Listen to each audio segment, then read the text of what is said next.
besar penduduknya adalah Muslim, Indonesia sudah masuk di sini. Ada definisi kedua, negara Islam adalah negara yang tazharu fihi syara'iul Islam, yang bisa ditampakkan syiar Islam secara terbuka.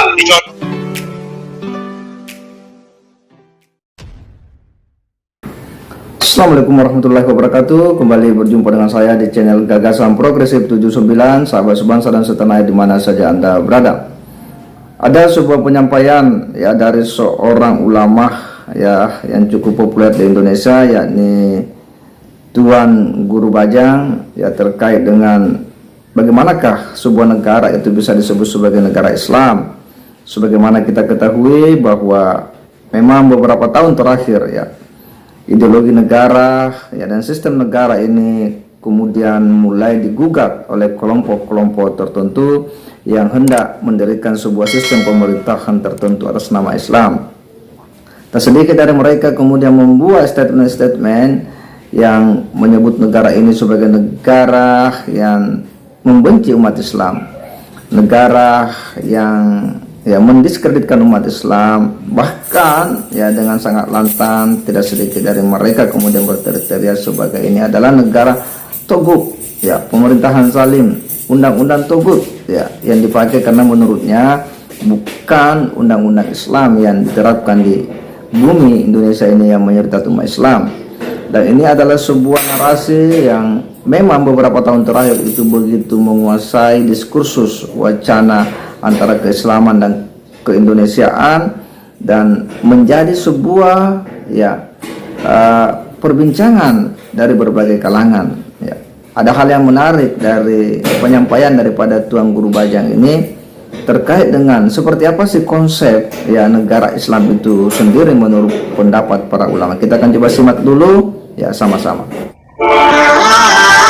Sebagian ulama mengatakan negara Islam itu pertama adalah negara yang sebagian besar penduduknya adalah Muslim, Indonesia sudah masuk di sini. Ada definisi kedua, negara Islam adalah negara yang tazharu fihi syara'iul Islam, yang bisa ditampakkan syiar Islam secara terbuka. Dicontohkan oleh Imam Nawawi, sholat 5 waktu. Di Indonesia ini bukan hanya sholat 5 waktu, sholat sunnahnya pun bisa secara terbuka. Banyak majelis-majelis tahajud bersama, bahkan tidak seperti yang ada di Saudi, di Mesir dan negara-negara yang lain, bahwa loudspeaker masjid itu hanya berbunyi ketika azan. Di Indonesia tidak sedikit loudspeaker yang sudah bunyi setengah jam sebelum azan, walaupun di situ tidak ada orang. Ngaji panjang, habis itu panjang. Di mana mau pergi ke Turki, coba dengar di situ. Ada enggak? Sebelum sholat itu ada ngaji, 10 menit setelah sholat ada ngaji. Ada enggak majelis taklim yang menggunakan speaker masjid? Setelah misalnya zuhur kemudian pakai speaker pengajian, atau setelah maghrib di Turki, di Mesir, di Saudi. Jadi jangan termakan oleh hasutan bahwa di Indonesia ini kita berislam susah.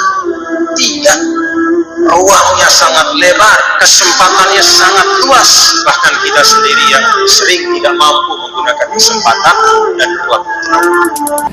Ya jelas ya apa yang dari penyampaian daripada Tuan Guru Bajang ini, dan dari situ kita bisa melihat bahwa hanya orang-orang bodoh yang tidak pandai bersyukur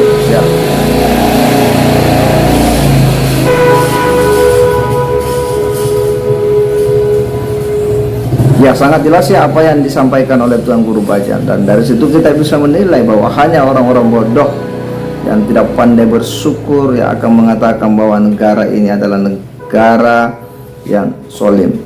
Hanya mereka-mereka yang tidak memiliki pemahaman yang mengikuti para ulama-ulama yang bisa mencerahkan umat ini akan mengatakan bahwa negara ini adalah negara yang zalim terhadap umat Islam. Hanya mereka-mereka yang tidak memahami bagaimana Islam itu didakwakan di Indonesia ini akan mengatakan bahwa Indonesia ini adalah negara yang mengucilkan umat Islam ya. Mereka selalu berteriak-teriak tentang pemerintahan yang zalim, bahwa rezim ini adalah rezim yang menindas umat Islam. bahwa rezim ini adalah rezim ya yang tidak pernah berpihak kepada umat Islam. Tidak sedikit daripada mereka membuat statement-statement yang selalu mereka ya framing, yang selalu mereka ya gaungkan ya akan ya kesaliman rezim ini terhadapnya kepada umat Islam. Tidak sedikit dari mereka selalu membuat pernyataan-pernyataan kriminalisasi ulama yang dilakukan oleh rezim, dilakukan oleh pemerintah. Mereka terus membangun opini, menggiring ya opini agar umat ikut-ikutan untuk kemudian mengikuti ambisi-ambisi mereka. Mereka tidak sadar bahwa sesungguhnya ya negara ini sudah memberikan ya upaya-upaya besar untuk membangun ya peradaban Indonesia ya yang mengakomodir seluruh ya keragaman dan entitas yang ada. Dan ada banyak kebijakan-kebijakan yang sejauh ini kita bisa lihat itu sangat berpihak terhadap umat Islam. Bukan hanya berpihak, tetapi ya produk perundang-undangan ini betul-betul sudah akomodatif ya terhadap ya hukum-hukum Islam. Ya banyak lembaga-lembaga yang sudah dibentuk oleh negara. Semua itu dimaksudkan dalam rangka mengatur dan mengurus kepentingan umat Islam.